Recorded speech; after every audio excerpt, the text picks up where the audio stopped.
Bonjour David Lisnard. Bonjour. Vous êtes vice-président de LR, maire de Cannes depuis plus de 10 ans, président de l'AMF, l'Association des maires de France. Vous avez également lancé votre mouvement Nouvelle Énergie. Alors pour commencer, un mot sur la situation politique nationale. Bientôt l'heure H pour Sébastien Lecornu. Gouvernement vraisemblablement nommé en fin de semaine. Ce week-end, ça fait plus de 3 semaines qu'on l'attend. C'est un record dans l'histoire de la Ve République. Déclaration de politique générale lundi prochain. Est-ce qu'il peut passer cette épreuve du budget, Sébastien Lecornu, ou est-ce qu'il est déjà condamné? J'en sais pas plus que vous. Ce qui est sûr, c'est que on est depuis la dissolution absurde de l'été 2024 dans une situation politique bloquée. Et ce qui est d'autant plus grave, c'est que la période exige d'avoir une nation bien organisée. Or, aujourd'hui, elle est désorganisée politiquement, administrativement, sur tous les plans. Et qu'à ce titre, je pense qu'on ne sortira pas de la crise tant qu'on n'aura pas régénéré un cycle démocratique, c'est-à-dire un nouveau président, un nouveau parlement. Ça veut dire qu'il faut accélérer le processus, dissolution, voire nouvelle élection présidentielle anticipée? On va voir, parce que Sébastien Lecornu, c'est un professionnel, hein, c'est certainement Enfin, il est très habile, il connaît ça par cœur, donc peut-être qu'il va réussir à faire passer un budget. Mais quand on a le record du monde des prélèvements obligatoires, de l'impôt et des charges, quand on a le record du monde de la dépense publique, et que malgré cela, les services publics s'effondrent et qu'on ne crée plus assez de croissance, on est à la fin d'un cycle. Moi, je crois qu'on est à la fin de l'État-providence. C'est-à-dire que tout le modèle de développement de la seconde partie du XXe siècle est mort parce qu'il n'y a plus de démographie, parce qu'il n'y a plus de croissance, parce que l'immigration n'est plus maîtrisée, et que tous ces phénomènes, il faut les prendre en compte. Donc, il ne s'agit pas d'être habile. Il va s'agir de retrouver une espérance collective, une ambition collective, et donc une action politique à la fois radicale, qui sera le meilleur antidote aux extrêmes, d'ailleurs, au passage. Mais vous le disiez, record du monde des prélèvements. Le problème, c'est que pour que le PS passe cet accord de non-censure, il demande un effort, ce qu'il appelle de justice fiscale, et notamment une taxation des hauts revenus. On dit même que le président Macron se serait converti à cette idée. Qu'est-ce que vous en pensez? Est-ce que le maintien de Lecornu, la stabilité, vaut cette taxe sur les hauts revenus, une taxe Zuckman ou autre? La seule chose qui compte, c'est est-ce que c'est bon pour le pays ou pas, quoi. Alors, soit c'est de la moraline pour flatter les opinions et avoir des intérêts électoraux de courte vue, soit on essaie de recréer des flux. Si vous voulez réduire les déficits et retrouver du pouvoir d'achat et retrouver de la justice sociale, hein, la seule qui compte, non pas fiscale qui n'a pas grand-chose à dire, c'est il faut d'abord retrouver la production, donc il faut recréer des flux, c'est-à-dire qu'il faut que l'investissement soit plus compétitif. Or aujourd'hui il est le plus taxé, un des 3 plus taxés de la zone euro, et il faut que le travail soit plus rémunérateur. Aujourd'hui c'est le plus prélevé du monde. Voilà, c'est aussi simple que cela. Donc moi le bricolage du Titanic l'empêche pas de couler, si vous voulez. C'est aussi, et donc en l'occurrence, sur le spectre politique, vous entendez de LFI au RN, ils vous parlent tous de taxes supplémentaires, de prélèvements supplémentaires, en essayant de flatter telle ou telle opinion. Il y a toujours plus riche que soi, mais ça marche pas, ça fonctionne pas. Alors on l'a compris, vous préconisez, vous, des réformes radicales. Le problème, c'est que même s'il survit à l'épreuve du budget, Sébastien Lecornu, même s'il se maintient, on a l'impression qu'il va pas pouvoir faire grand-chose. Les grandes réformes, comme l'a dit Édouard Philippe, d'ici 2027, il faudra attendre la prochaine élection présidentielle, quoi. Oui, c'est pourquoi il faut peut-être anticiper cela. Mais ça dépend du président de la République, c'est à lui de décider. J'avais dit il y a plus d'1 an chez vos confrères du service public qu'il aurait pu prendre acte du blocage du pays, admettre qu'il en était au moins en partie responsable, pour ne pas dire plus, et dire qu'il démissionnerait dans quelques mois. Parce que s'il démissionne tout de suite, le problème, c'est qu'il n'y a que 30 jours de campagne, donc on n'aura pas de campagne à nouveau. En fait, vous savez, les ambiguïtés préélectorales ou le manque de campagne électorale fait ensuite la difficulté à gouverner. Et on voit bien que 2022 a été, pour différentes raisons, le n'importe quoi qu'il en coûte prolongé comme clientélisme d'État jusqu'aux élections, la surutilisation de la guerre en Ukraine, on n'a pas eu vraiment de débat. Donc, on manque de légitimité aujourd'hui. Je ne crois pas qu'on soit dans une crise d'institutions, on est vraiment dans une crise politique. Alors, pas dans une crise des institutions, mais vous êtes gaulliste. Est-ce que cette 5e République, est-ce qu'elle commence pas à ressembler à la 4e, ce régime des partis, entre guillemets, que fustigeait le général de Gaulle? Alors, il y a des similitudes avec l'agonie de la 4e, je suis d'accord avec vous, mais je crois qu'on assiste surtout, comme je le disais, on est à la fin du cycle de l'État-providence, et c'est pour ça que j'essaie de proposer un autre projet, mais j'ai pas le temps d'évoquer ici, qui s'appelle l'État-performance. Comment on passe de l'État-providence à l'État-performance, et d'une part, et d'autre part, les institutions, elles peuvent très bien fonctionner. Vous savez, j'ai souvent utilisé cette métaphore, quand vous perdez tous les matchs de foot, soit vous remettez en cause les règles, soit vous changez l'équipe. Moi, je propose de changer l'équipe. Alors, vous, on le disait, vous êtes président du mouvement Nouvelle Énergie. Ce que vous nous racontez là, ça ressemble un petit peu à un programme de candidat à la présidentielle. Non, ça vous intéresse, 2027 ? Vous croyez que je serais là, d'être dans ma bonne ville de Cannes, où d'ailleurs je vois beaucoup plus de jeunesse que ce qu'on a entendu tout à l'heure, mais je lui pardonne aussi. Ce qui m'a surpris, c'est que vous avez dit que ça avait été écrit. Non, je plaisante. Retour à l'envoyeur. Parce que vous l'avez dit 2 fois, je comprends qu'il y ait besoin de justifier.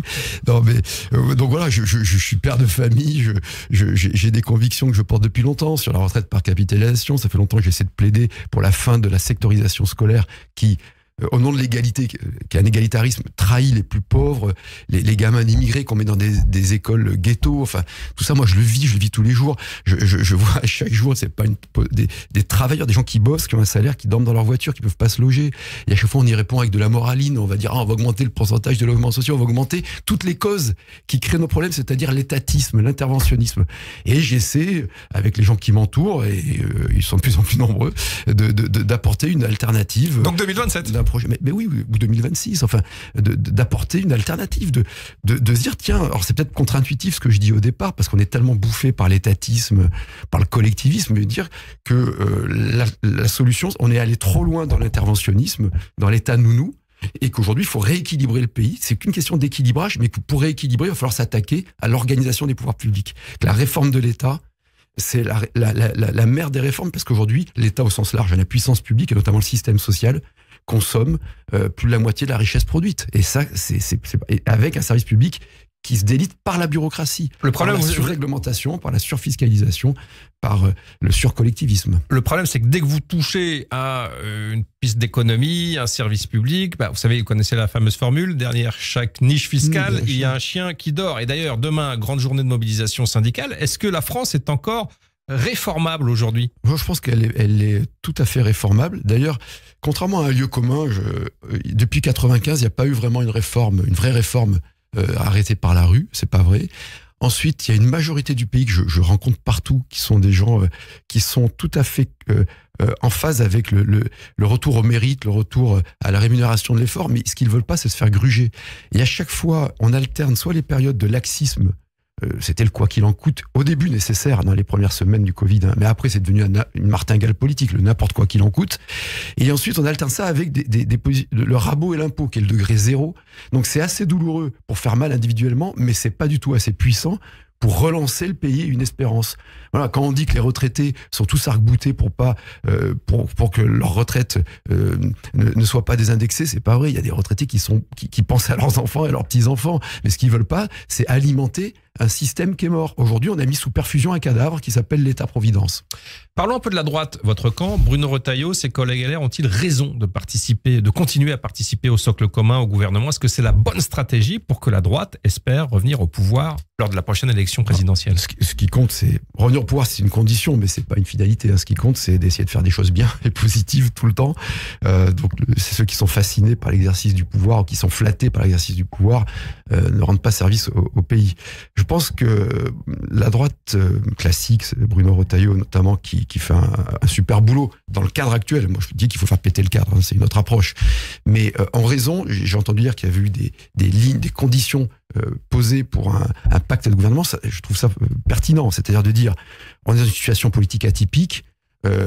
Il vaut mieux qu'on soit là que la gauche, et a fortiori l'extrême gauche, parce qu'aujourd'hui on a à l'extrême gauche des néofascistes. Il faut quand même prendre conscience de cela, qui jouent le chaos, qui jouent la destruction, la violence, et on est prêt à gouverner, mais en revanche, aucune hausse d'impôts, parce qu'on estime que ça nuit au pays.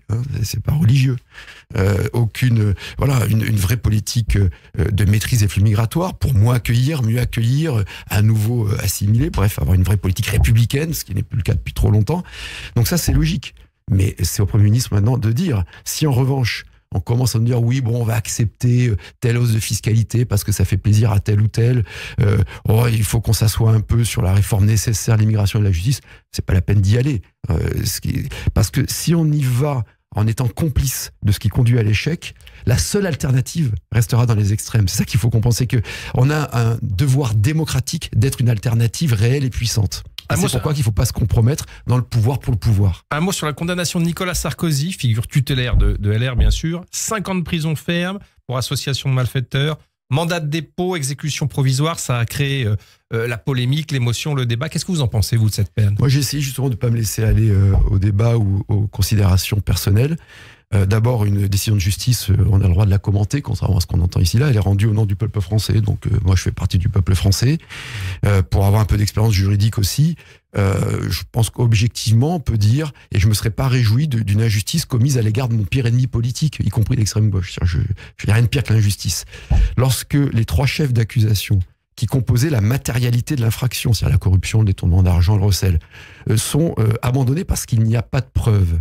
Et que le 4e chef d'accusation, ajouté au dernier moment de la procédure, qui est très évanescent. L'association de malfaiteurs. L'association de malfaiteurs, et qui se traduit par une condamnation de 5 ans de prison ferme, avec donc une exécution provisoire qui est en fait une exécution immédiate. Quand vous voyez que l'hébergeur et le fournisseur des terroristes du Bataclan qui a fait attentats qui ont fait 133 morts pour la même qualification, là où les faits étaient avérés a pris 3 ans, et que là où un ancien président de la République sur des faits qui ne sont pas avérés prend 5 ans, ben oui, j'estime qu'il y a un problème, et apparemment je suis pas le seul, y compris des personnalités d'autres bords politiques ou des journalistes, je pense à Paty, qui nous avait pas habitués à ça d'ailleurs, ont émis un doute. Et vous comprenez, la justice c'est tellement essentiel. L'État a été créé pour protéger le groupe, pour protéger la nation. Et la finalité de l'action publique, c'est la dignité individuelle et c'est la justice collective. Aujourd'hui, moi je suis désolé, je veux pas tomber dans la facilité, mais tous les jours je vois des gars qu'on arrête 14-15 fois, qui vraiment, c'est pas un machin d'extrême droite, comme on dit, c'est une réalité, qui agresse. Qui deal. Je sais que si mon fils les croise avec sa copine ou si mes filles les croisent, il risque, allez, il y a 80% de chances pour qu'ils se battent ou qu'il y ait un problème. Et ces gens-là sont en liberté. Donc tout ça, il y en a assez. Et c'est pas du populisme, comme on dit, c'est simplement du bon sens qui peut exister. Alors un mot sur les municipales. Vous êtes, on le disait, président de l'AMF, l'Association des maires de France. Comment vous les sentez, ces municipales? Beaucoup estiment il risque d'y avoir une poussée du RN, vous en parliez tout à l'heure, qui ambitionne de s'emparer de plusieurs villes, petites bien sûr, mais grandes et moyennes. On parle dans votre région de Toulon notamment. Est-ce que vous attendez à une grosse poussée du Rassemblement national? Écoutez, moi, j'en sais strictement rien. Le Rassemblement national est très haut dans les intentions de vote au plan national. Au plan local, il faut avoir des gens, il faut être organisé. C'est peut-être le cas. Objectivement, je ne le sais pas. En plus, j'ai toujours vécu, et là aussi, c'est pas une posture de circonstance. J'en prends jamais. Sur une haute vision des municipales, correspondant à un contrat local, quoi. Quand je faisais campagne pour d'autres dans les années 90, quand je me suis présenté moi-même, j'ai d'abord posé une vision de la ville et un comment on la gère. Et ensuite, des gens sont venus à moi. Moi, j'ai une ancienne présidente du PS local qui m'a soutenu et des gens d'extrême qui m'ont soutenu. Donc, je sais pas, je peux pas vous dire. Désolé. Eh bien, on verra ça au printemps prochain. Merci, David Lisnard, et à très bientôt sur Radio J.